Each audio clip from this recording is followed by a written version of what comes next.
théâtre terminale qui ont travaillé donc, cette première partie d'année sur un texte de Wajdi Mouawad qui s'appelle Tous les oiseaux, qui vont vous présenter, pas dans son intégralité, puisque la pièce intégrale fait 4 heures, donc voilà, on n'a pas évidemment tout monté, mais on a essayé de vous proposer une narration, un récit qui permette d'aller du début jusqu'à la fin de la pièce.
À quoi ça tient une rencontre? Un lieu? Une bibliothèque universitaire à New York. Un livre? Riket Wefayet Al-Ayan, dictionnaire biographique d'Aboul Habes, Ahmad Ibn Haligan.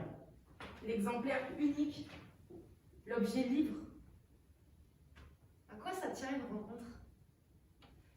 Déjà, la probabilité de retomber sur un même titre est mince, et que sur les 634 fois où je suis venu ici, cela me soit arrivé 594 fois. Alors que je ne m'assois jamais à la même table, jamais le même jour et aux heures les plus diverses. C'est, comment dire, l'impeccable harmonie du hasard. L'impeccable harmonie du hasard? L'impeccable harmonie du hasard. C'est l'impeccable harmonie du hasard. À quoi ça tient une rencontre? à l'impeccable harmonie du hasard, Au Big Bang? à la génétique. Les matières entrelacées. Big Bang? Un livre? Deux âmes? Big Bang. Big Bang. Des cœurs qui éclatent. Big Bang. Big Bang? Big Bang. Retrouvailles ou rencontre? Eitan. Wahida. Big Bang amoureux?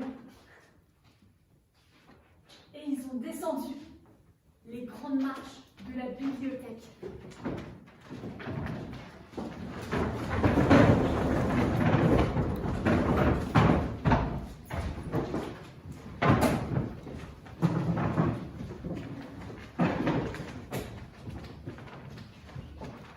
Dans le froid glacial de l'hiver, et c'était aussi un prétexte pour se rattacher l'un à l'autre. Bonheur dans la dérive, l'or de la vie.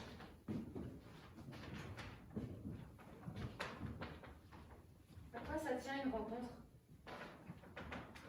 Ça veut dire quoi, Wahida? Unique.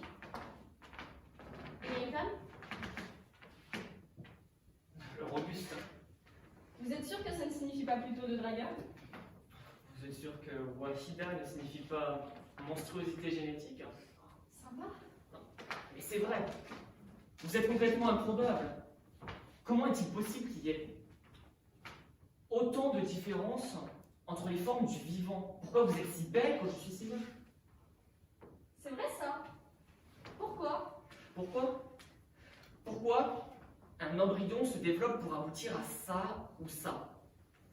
J'ai voulu vouer ma vie à tenter de résoudre cette énigme, mais à quoi ça servirait de comprendre le pourquoi des origines quand notre visage me donne envie de brûler la rue? C'est horrible. On y est? This is the end.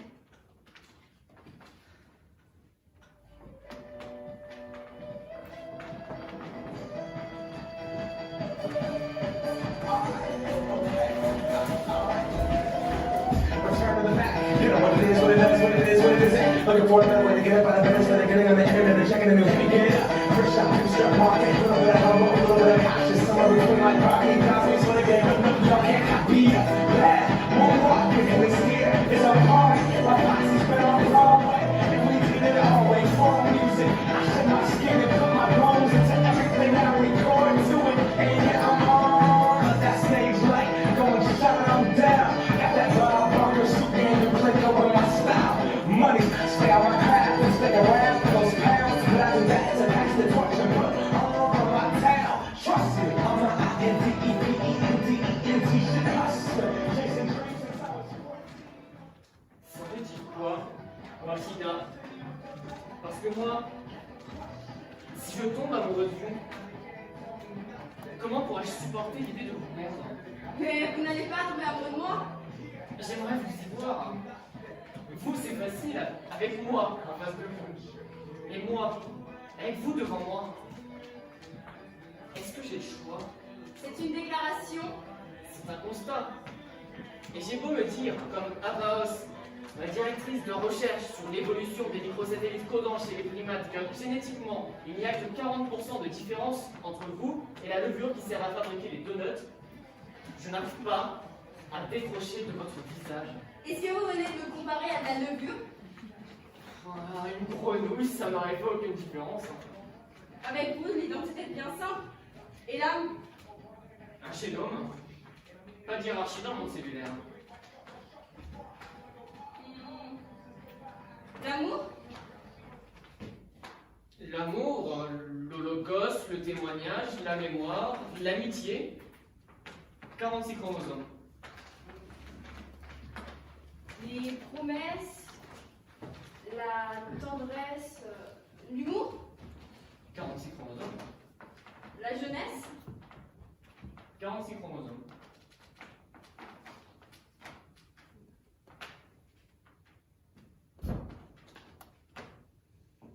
mon visage, ma peau, 46 chromosomes. mes lèvres.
Et maintenant, elle est où la magie?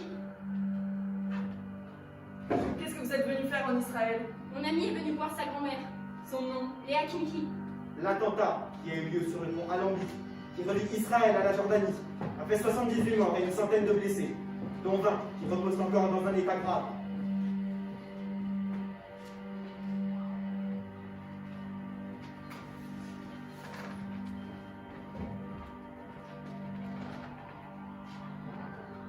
ça sert si Eitan ne se réveille pas? Wahida ne sait pas comment faire pour avertir les parents d'Eitan. Elle allait voir cette femme, Madame Kimri, la grand-mère d'Eitan, et elle lui a dit Eitan fait partie des victimes de l'attentat. Léa lui a refermé la porte au nez. Elle ne comprend plus rien. Eitan! Eitan, reviens! Ce n'est pas grave nos disputes, nos engueulades. On s'en fout, Eitan. On s'en fout. Mais reviens. Tu m'entends? Est-ce que tu m'entends? Walida se rejoue la scène dès qu'elle est seule. Tout revient. Le pont, Les gens, la chaleur, le soleil, La douane. La fouille. Eitan qui s'éloigne. Je t'attends. La peur. L'explosion. Puis plus rien. Plus d'Eitan. Plus de magie. De New York à Jérusalem. De Berlin à New York. De New York au Maghreb. d'Israël à la Jordanie. en quête de soi, sur les traces d'Al-Wazan. À la recherche d'une grand-mère. Léa. Pour Eitan, une affaire génétique, de sang. Pour Wahida, un voyage vers Al-Wazan. Sa conversion, son mystère. Faut-il à ce point s'attacher à nos identités perdues? Qu'est-ce qu'une vie entre deux mondes? Qu'est-ce qu'un migrant? Qu'est-ce qu'un réfugié? Qu'est-ce qu'un mutant?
Allô?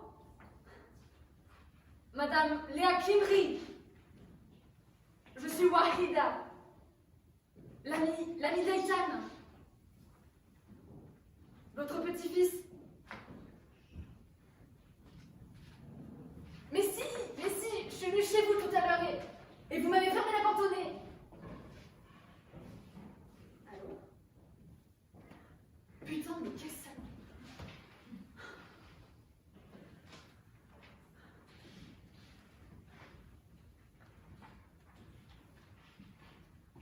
Madame Kimri, c'est Wahida. J'espère que vous écouterez mon message. J'arrive chez vous, et si vous ne m'ouvrez pas, je vais défoncer votre porte.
Les parents d'Eitan.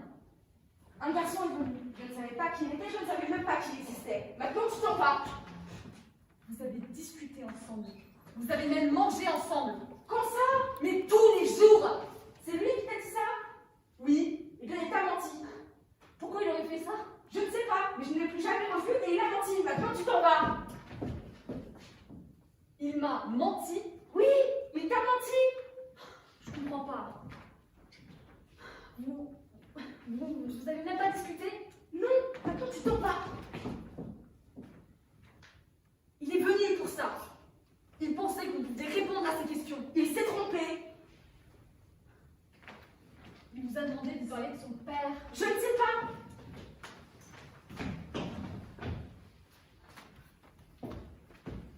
Si vous savez, et Eltan sait que vous savez, mais que je sais quoi? Mais qui est son père? Qui est David? Qui est votre fils? Va-t'en. La famille d'Eltan est partie le voir à New York. On fait les Pâques. Votre ancien mari. J'ai oublié son nom. Moi aussi, j'ai oublié son nom. Edgar, oui. Et David. Et Nora, les parents d'Ethan. Il ne vous a rien dit? Le repas, Pâques, le Seder. Il ne vous a rien dit?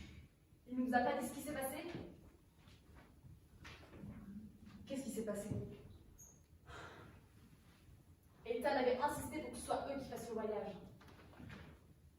C'est toujours moi qui viens à Berlin pour vous voir. Venez, vous, cette fois. Et je vous présenterai le campus. Je vous ferai visiter les laboratoires, les bibliothèques. Et je vous présenterai même à mes amis. Alors, ils sont venus.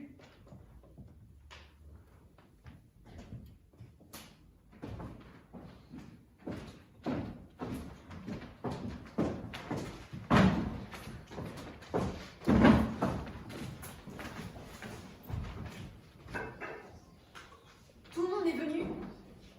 Et ils se sont mis à parler de longitude et de latitude.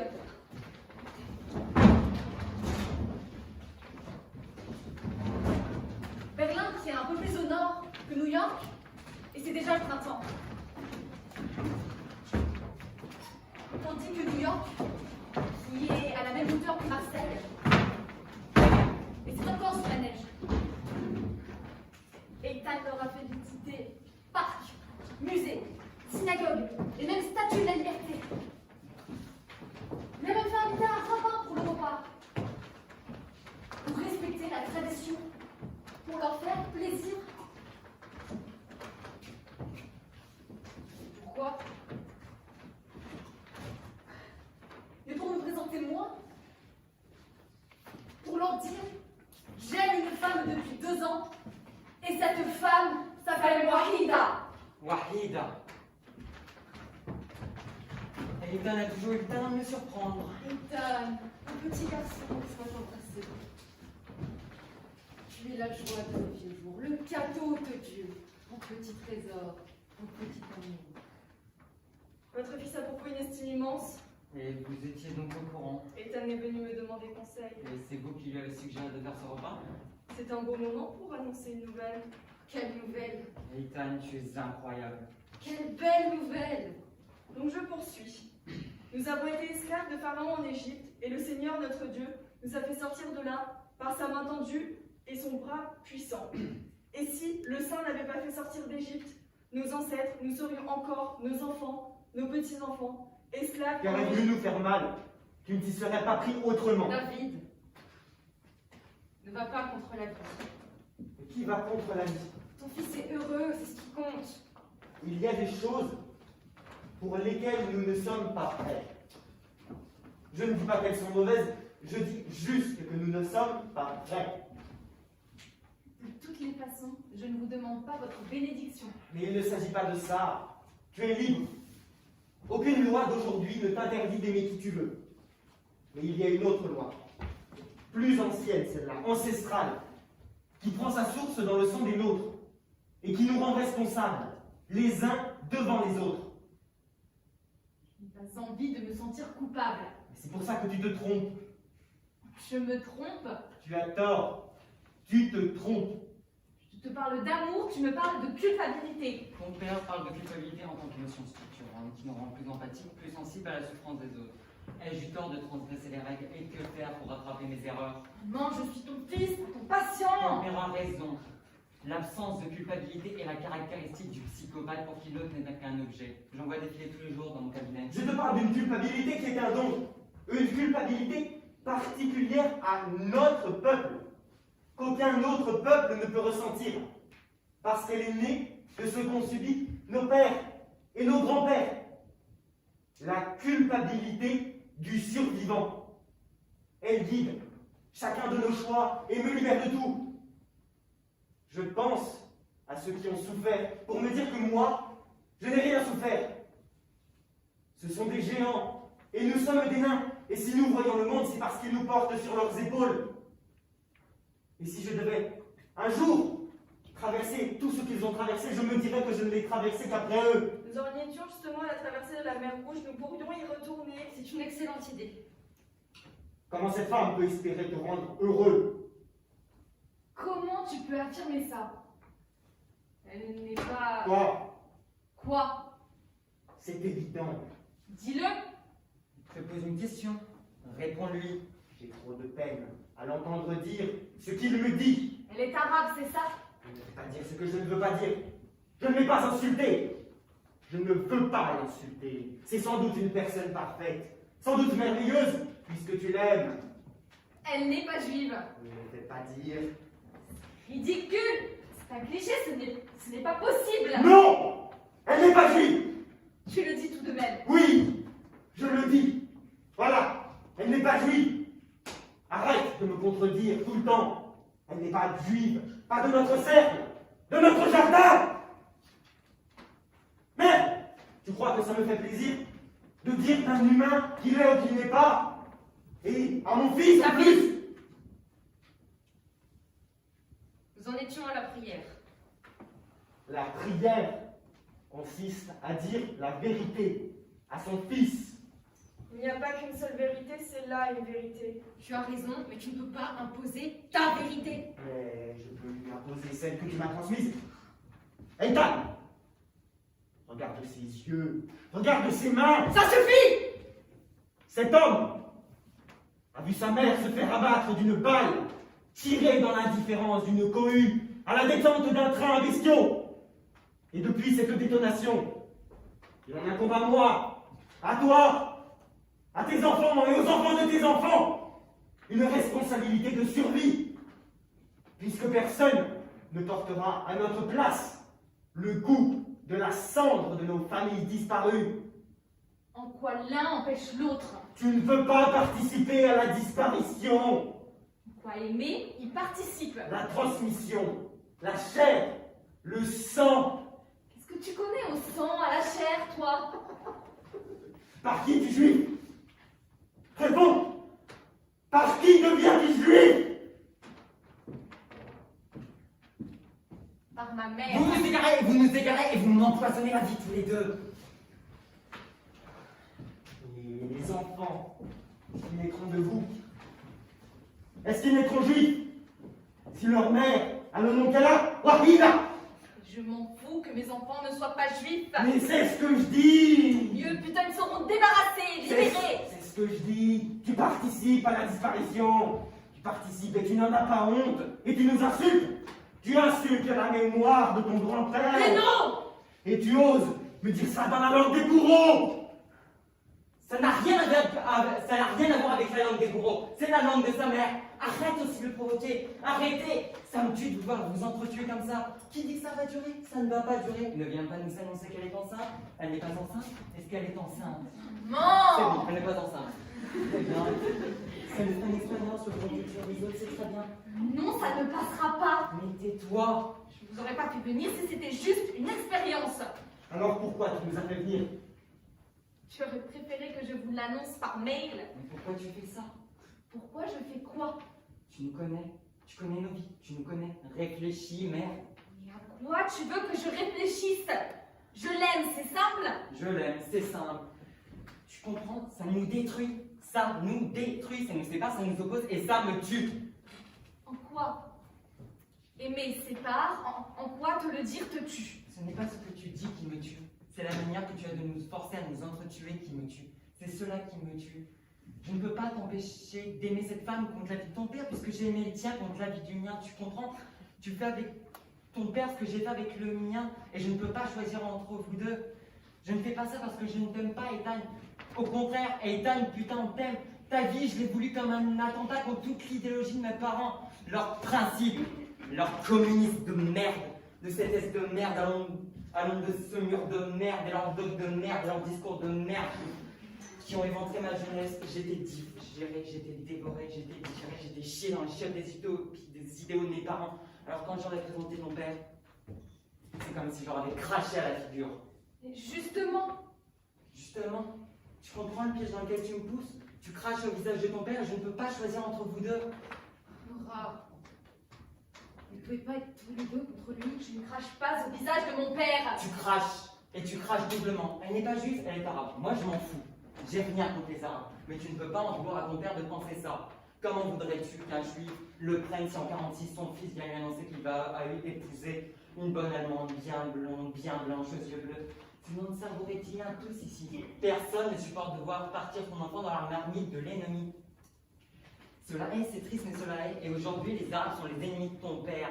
C'est triste, mais cela est. Alors pour toi, pour qui tout n'est que molécule, tu ne peux pas dire à ton père d'aimer qui tu aimes sans comprendre que ça le dévaste. Pourtant, cela est. Cela est.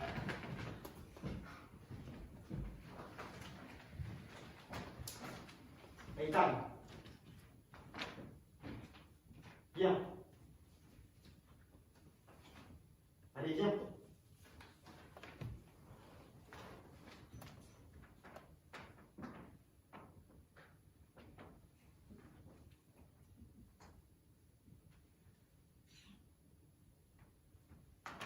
Crache-moi au visage. Est-ce que toi, tu ne m'insultes pas? Tu ne me craches pas au visage? Si tu veux me parler, tu me parles en hébreu. Je te parlerai comme je te parlerai. Et comme ça viendra. Tu m'écrases. Vous m'écrasez sans que je comprenne pourquoi. Nous sommes tous écrasés, Ethan. Alors pourquoi mon grand-père qui est là, qui est sorti de la cendre des camps, pourquoi lui ne m'écrase pas? Et pourquoi c'est la parole de mon père, qui n'a rien connu, rien vécu des événements qui me broient? Et pourquoi c'est l'amour de ma mère qui me tue? Quand elle est capable à la fois de me dire « Je te comprends, mais je ne prendrai pas ta défense ». Pourquoi? Ethan, tes parents sont fous de toi. Alors pourquoi ils ne m'accueillent pas?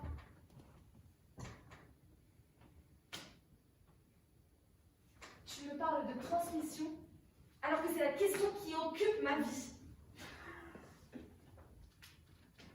Pourquoi tu souris là? Pourquoi ça te fait rire?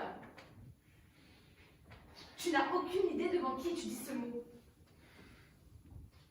Tu dis ce mot sans rien connaître de sa vérité. Tu m'empoisonnes avec la douleur du passé dont je devrais être responsable, jusqu'à étouffer ma vie, alors que je suis le mieux placé pour savoir qu'il n'y a pas de transmission des douleurs. Il n'y a rien. La douleur ne se transmet pas de génération en génération. Il n'y a que des accidents. Tu entends ce que je te dis?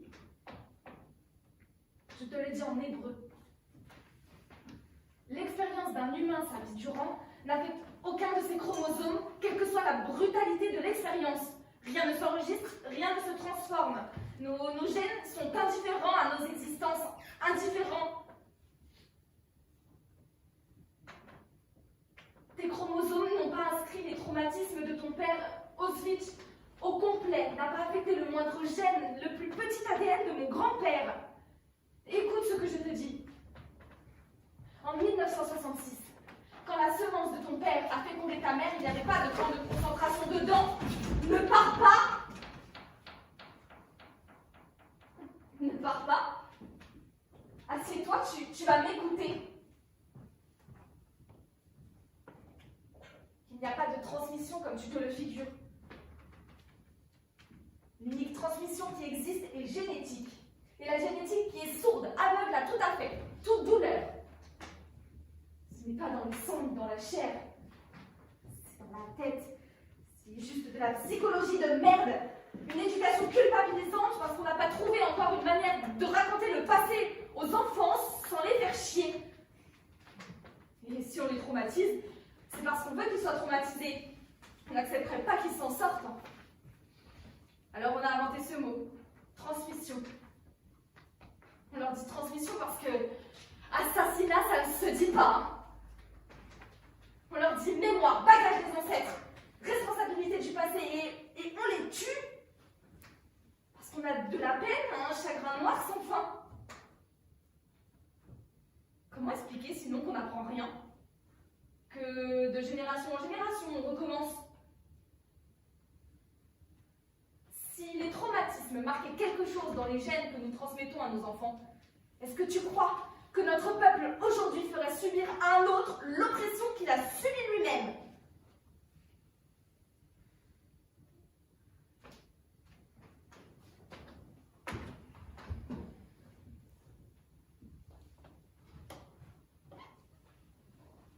Je n'arrive pas à comprendre que vous ne soyez pas fous de joie. Combien de fois vous vous êtes inquiété devant ma froideur, mon manque de fantaisie, mon manque de poésie? Et personne, sauf peut-être mon grand-père, ne croyait qu'un jour un connard comme moi puisse ressentir ce qu'il ressent pour un autre être humain. Si je la perds, je meurs. Vous m'entendez? Je respecte ta douleur et celle de mon grand-père et celle de mon peuple. Je comprends la naissance d'Israël et son importance. Et ce que je dis me met les larmes aux yeux, mais devant l'amour, rien ne tient.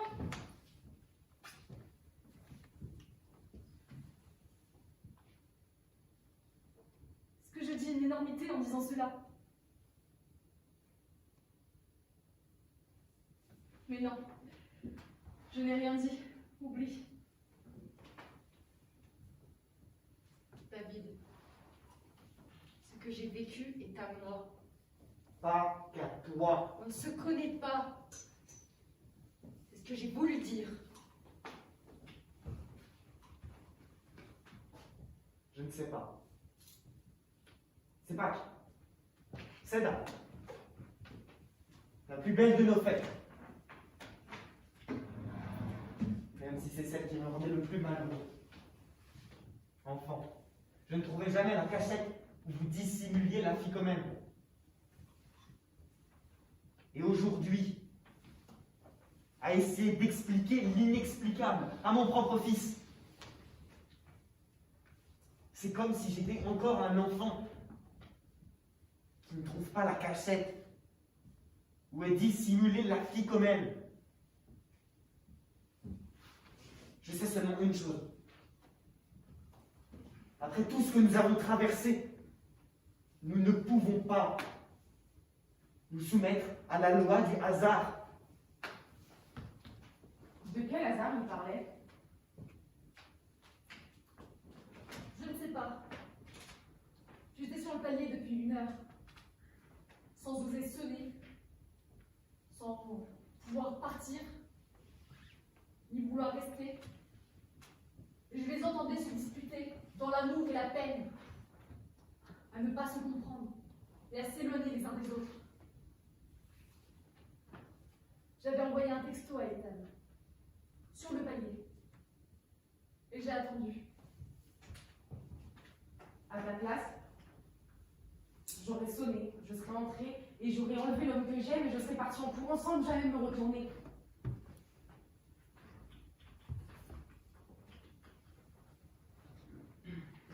Ethan, tu vois ce couteau? Je le vois. Si je te le plantais dans la main, qu'est-ce qui se passerait? Tu serais infanticide. Fais ta vie avec cette femme. Et je t'appellerai parricide.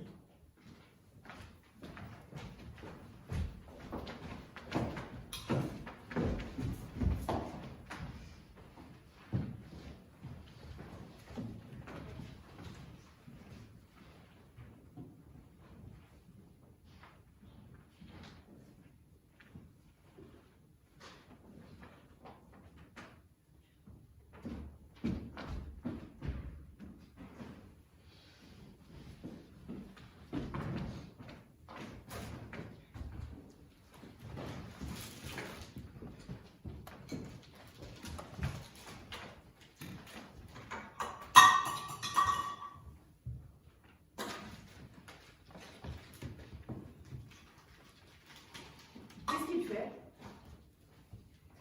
Il garde les verres, puis il les met dans un sac en plastique.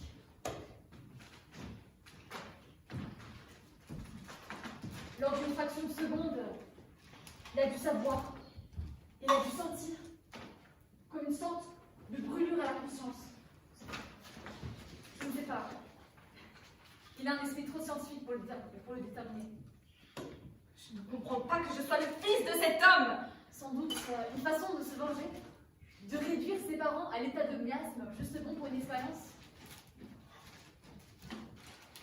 Quelle expérience?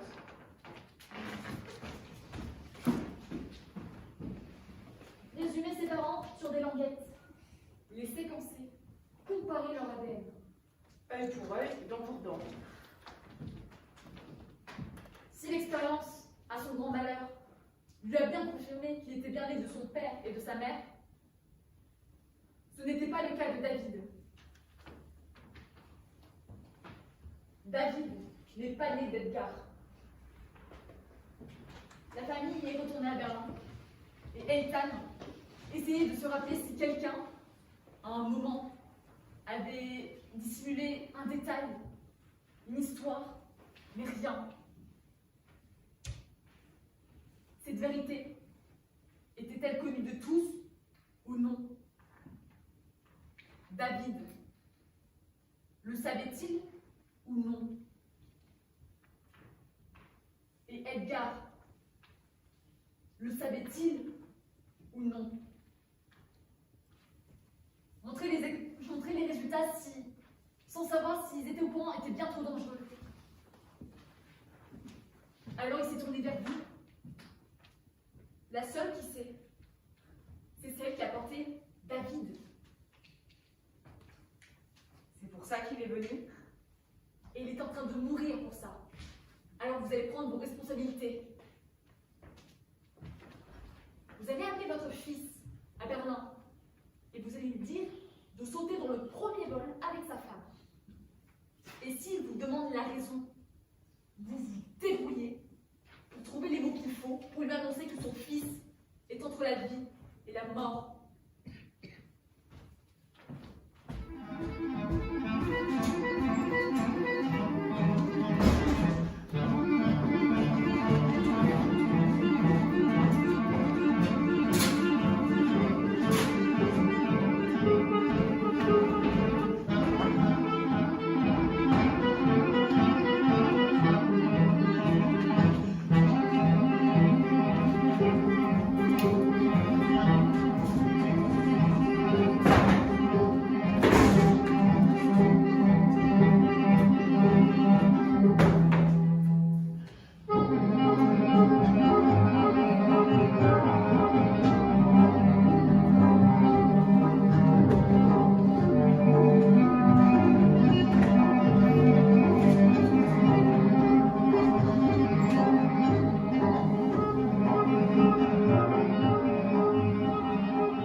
Si vous êtes en train de discuter du lieu du mariage, il faudrait faire vite. Ils sont en train de boucler une partie de la ville. Le quartier musulman n'est plus accessible. Il y a eu de nouveaux tirs de missiles depuis le sud Liban et ils craignent de nouveaux attentats.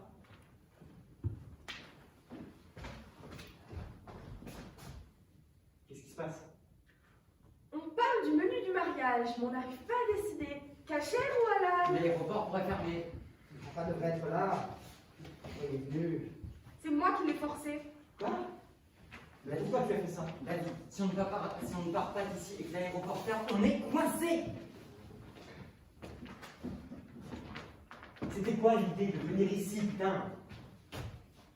Ça suffit. Elle n'y est pour rien.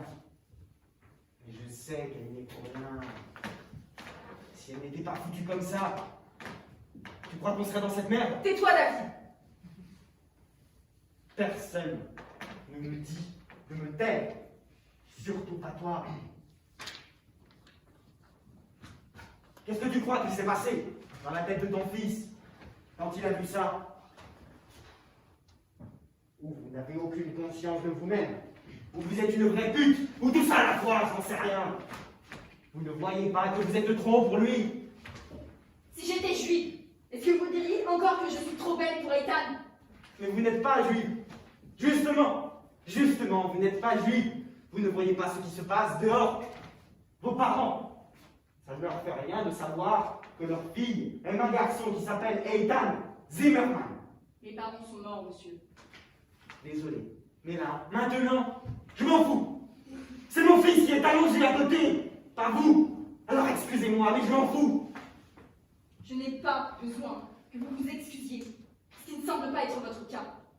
Mais arabe ou pas, musulman ou pas, pensez que ce n'est que par mon cul que j'ai charmé votre fils. Parle davantage de votre manière de considérer votre fils que de mon histoire avec Ethan. À ces regards-là, je suis habituée. Sachez tout de même que si Ethan est venu ici, s'il est allongé dans la chambre d'à côté, c'est pour vous, pour l'amour qu'il a pour vous, parce qu'il cherche avant tout à vous protéger vous. Me protéger? Me protéger de quoi? Je ne sais pas. Demandez à votre femme, demandez à votre mère, demandez à votre père. Depuis quand un homme comme vous espère d'une arabe comme moi les réponses qu'il attend de la vie profonde? Allô? Abba, tu es où? Reste ouvert, je viens le chercher. Tu devrais partir, rentrer chez toi, retrouver tes amis et quitter ce cauchemar qui va finir par te broyer. Je suis déjà broyée. On est tous broyés.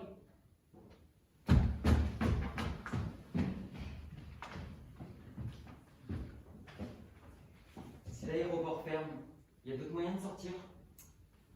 Au nord, c'est le Liban. Impossible. La Syrie, inutile d'y penser. Au sud, c'est l'Égypte, mais lui ne nous aime pas trop.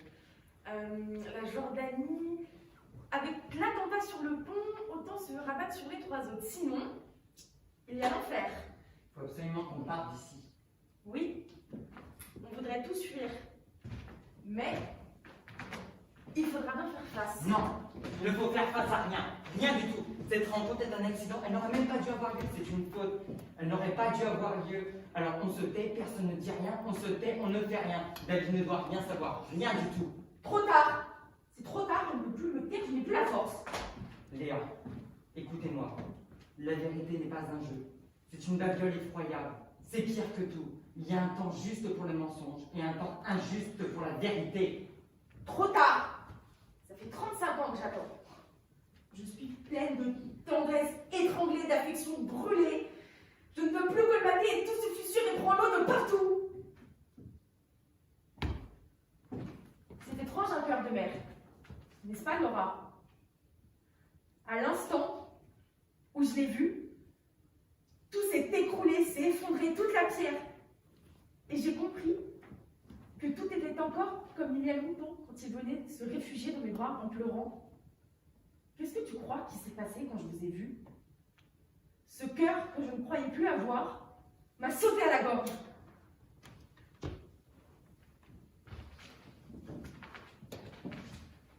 Restez méchante, Léa. La plus méchante possible. Alors que vous l'aimez encore et qu'il vous déteste encore plus.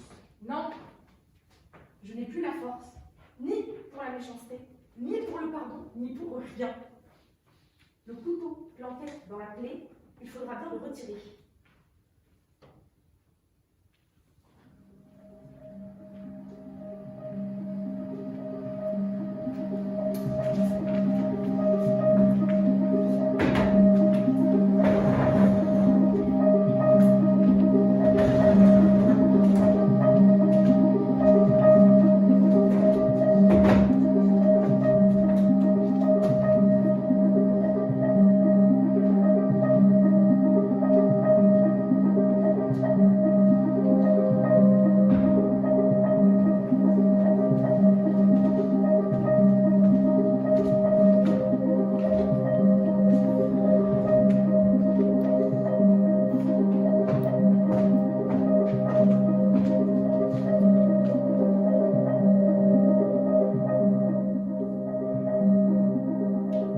Mesdames et messieurs, bonsoir.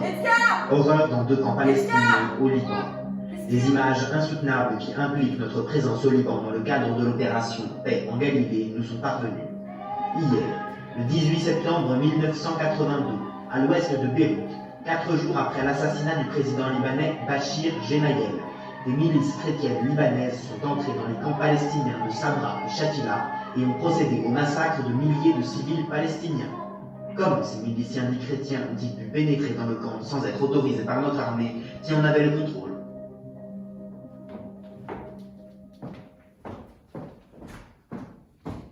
Je vais à l'école, je vais chercher David, je vais lui dire. Quoi? Tout, je vais tout lui dire. Pas comme ça, Léa. Pas autrement, on va arrêter de lui voler sa vie. Mais réfléchis, Léa. On ne réfléchit pas devant ça. Je vais tout lui dire. Tu vas lui dire quoi? Tu vas lui parler des massacres? Tu vas lui dire que tu lui mens depuis toujours et qu'aujourd'hui, à la vue du sang, tu ressens l'obligation de lui révéler la vérité? Tu vas lui montrer les images de ses corps entassés et tu crois que ça va l'aider à accepter qui il est? Qu'est-ce que tu veux qu'il en fasse? Alors on fait quoi? On part en vacances? On s'achète une nouvelle télé? Tu te souviens du pacte? Gardons-le jusqu'à ce qu'on retrouve sa mère, son père. La vérité, c'est qu'on n'a pas vraiment cherché, qu'on n'y a pas vraiment mis notre cœur. Parce qu'on ne voulait pas les retrouver. Alors on fait quoi maintenant? On protège! Non, Edgar, non! On ne le protège pas. On se protège nous. Parce que toi comme moi, on ne survivrait pas à son départ, à sa disparition. On ne survivrait pas si quelqu'un venait un jour nous le réclamer et nous l'enlever. On ne survivrait pas. C'est notre fils.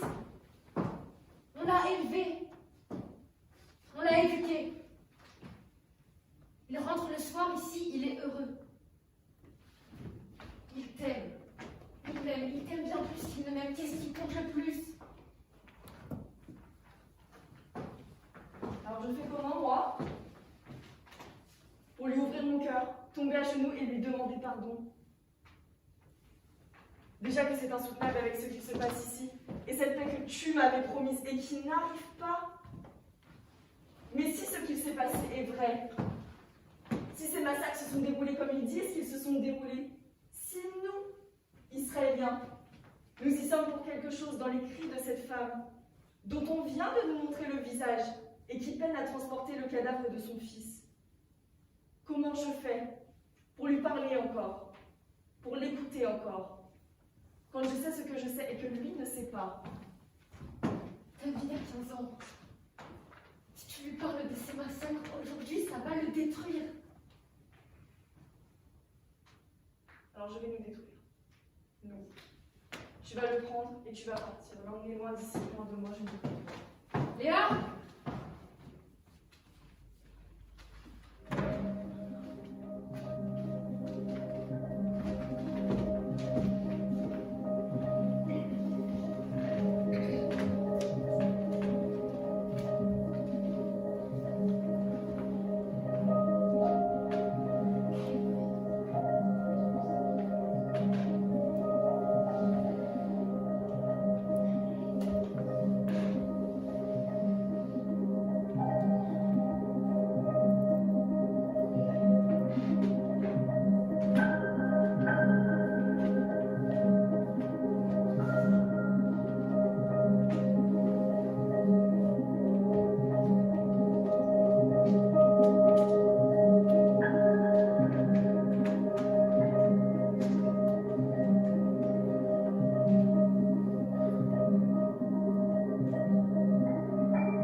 La première déflagration a eu lieu à 12h40 dans le terminal des arrivées, une demi-heure après l'atterrissage de l'avion en provenance de Washington. Et les deux autres se sont produits à 12h42 dans le terminal des départs. Les 3 explosions ont probablement été provoquées par des kamikazes. On fait état de 36 morts, mais ce nombre reste provisoire. C'est une punition. Notre punition. Notre terreur. Tu ne pouvais pas savoir. Personne ne pouvait savoir. Je ne parle pas de l'attentat, mais d'eux, Palestiniens, Arabes. C'est eux que j'appelle punition. C'est un peuple qui n'a plus de peuple que sa part animale. Depuis 70 ans, Dieu l'a mis dans nos vies seulement pour nous punir. Et de quoi veux-tu qu'ils nous punissent encore? Nous ne sommes pas innocents. Les générations futures comprendront nos fautes comme nous comprenons celles de nos ancêtres. Nous allons nous déraciner. Je ne voudrais pas être palestinien aujourd'hui. Ce sont des bêtes, des meutes, des assassins. S'il y a une vérité, c'est bien celle-là. Et ce carnage le prouve. Et on ose nous comparer. On ose dire juifs et arabes, race sémitique. Mais on a aussi peu à voir avec eux que les oiseaux ont à voir avec les poissons. Le malheur est sur vous, Palestiniens de misère. Cette terre est à nous, à le leur reprendre. Ils venaient du désert, il faut les rendre au désert.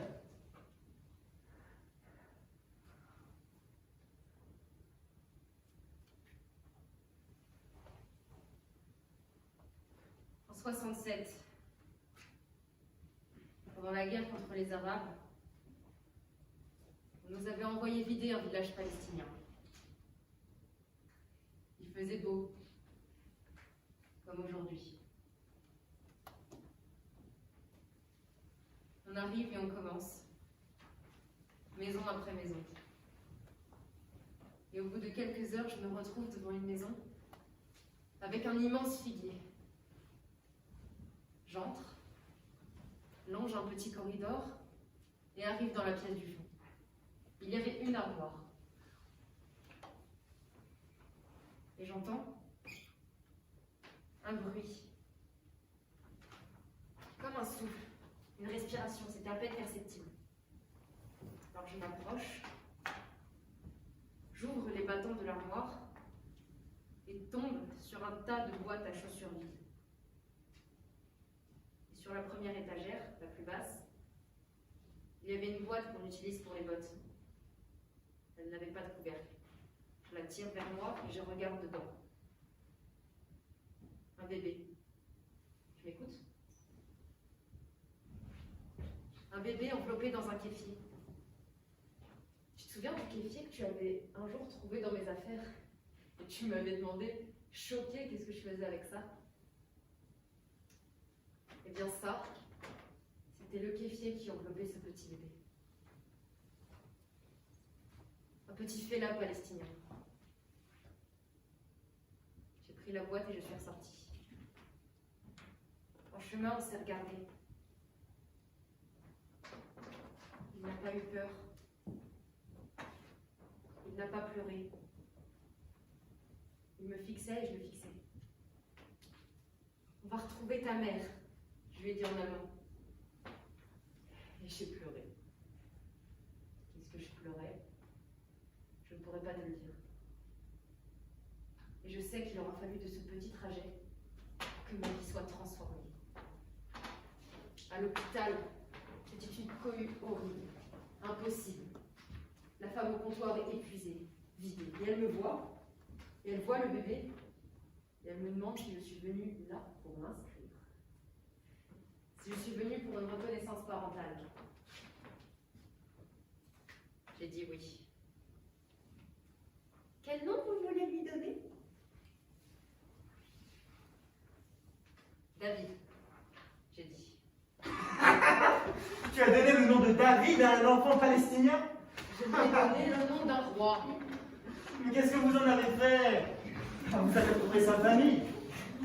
David. Tu es cet enfant, c'est toi. Mais non, mais je parle de lui. Moi, j'ai dû naître après, j'imagine, puisque vous m'avez donné son nom. Mais lui, qu'est-ce que vous en avez fait? Tu n'es né ni avant, ni après. Tu es cet enfant que j'ai trouvé dans une boîte à chaussures. Quoi? Tu es palestinien. Tu es ce que tu détestes, tu n'as rien de juif. Tu es arabe. C'est ça. La vie est parfois plus simple que l'on le pense.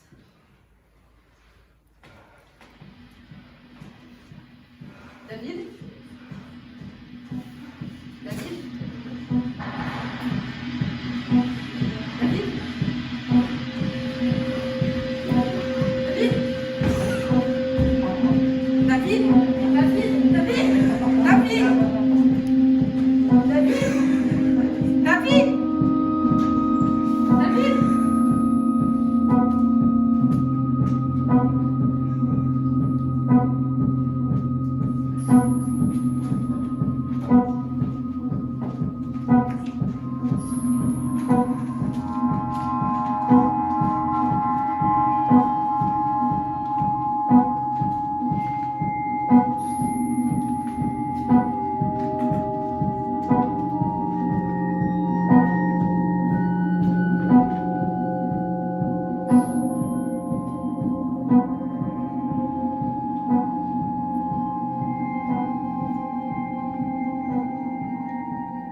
Alif,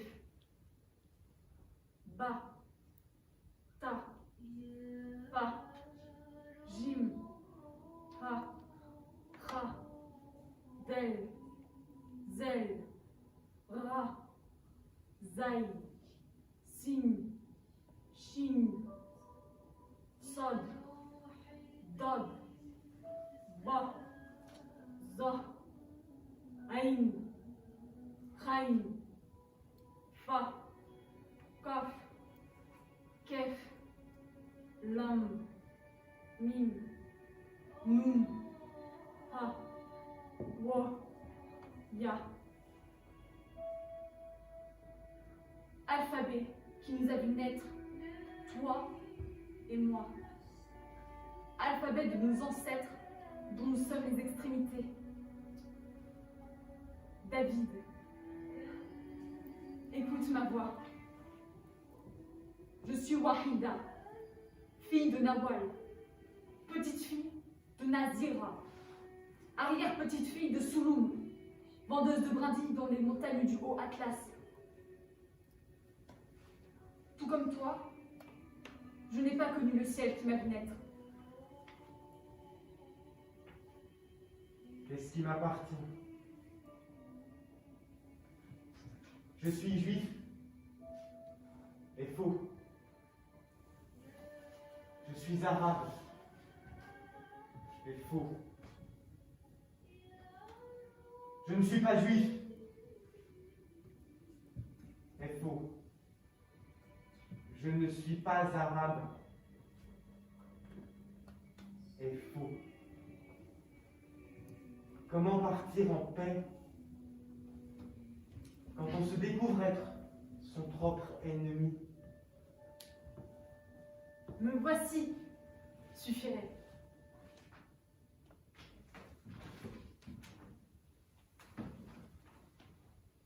David, je vais te raconter l'histoire que mon père me racontait en étant enfant. Un oiseau vient au monde. Un oiseau vient au monde, et voilà qu'en la faveur de son premier envol, il passe au-dessus des eaux de la mer. La lumière laisse entrevoir sous la surface des poissons aux écailles argentées. Ému par cette beauté inconnue, l'oiseau veut aller à leur rencontre, et il tombe vers la mer. Mais les autres oiseaux, ses congénères, le rattrapent avant qu'il n'atteigne les vagues. Non, lui dit le plus sage. Ne t'avise jamais d'aller vers ces créatures. Elles te sont différentes en tout point. Et, en les rejoignant, tu mourrais comme elles mourraient en nous rejoignant. Nous ne sommes faits ni pour nous rencontrer, ni pour vivre ensemble. L'oiseau obéit et va sa vie. Mais toujours son cœur se tord à la vue de la mer. Taciturne, il ne chante plus. Jusqu'au jour où, pétri par un chagrin devenu trop lourd à porter, il songe qu'à une longue vie malheureuse, il préfère un seul instant d'extase et il referme sur lui ses ailes. Et dans la beauté du ciel, il tombe vers la bleuité de la mer pour en fendre la surface. Le voilà sous l'eau, s'enfonçant vers l'abîme de lumière, et dans le peu de temps qui lui reste, l'oiseau ouvre les yeux. Infinité de poissons multicolores, satin insoupçonné des abîmes, indicible beauté étrangère.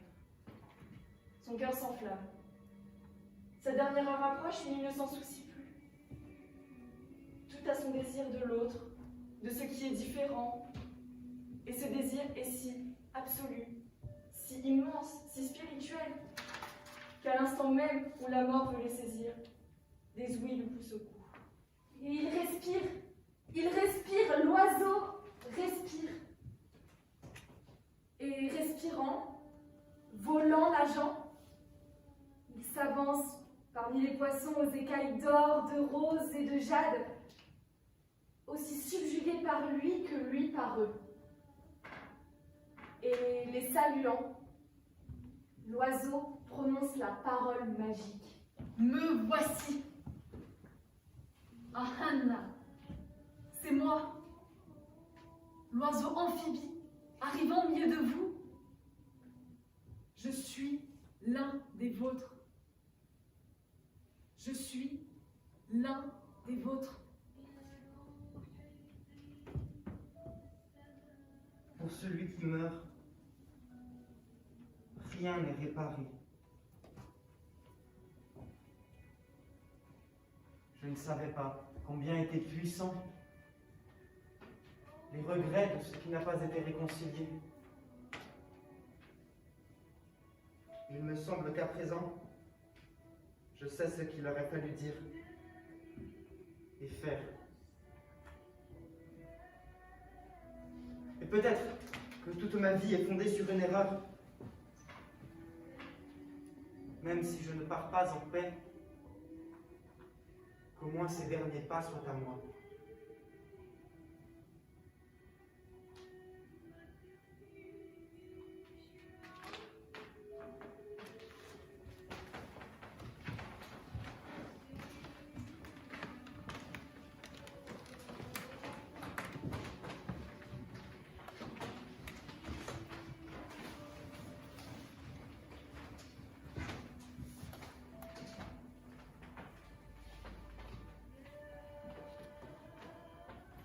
Adieu, Abba. Adieu. Je vivrai ma vie, et elle sera ce qu'elle sera, entière. Brûlante, Mais au seuil de ta mort, je je te fais cette promesse. Tant que dans le carnage se tresseront tes deux prénoms, Tant que dans leur sang s'opposeront leurs langues, moi, moi, Eitan, fils de David et de Nora, petit-fils d'Edgar et de Léa, héritier de deux peuples qui se déchirent, je ne me consolerai pas. je ne me consolerai pas. Je Je ne me consolerai pas. Yeah.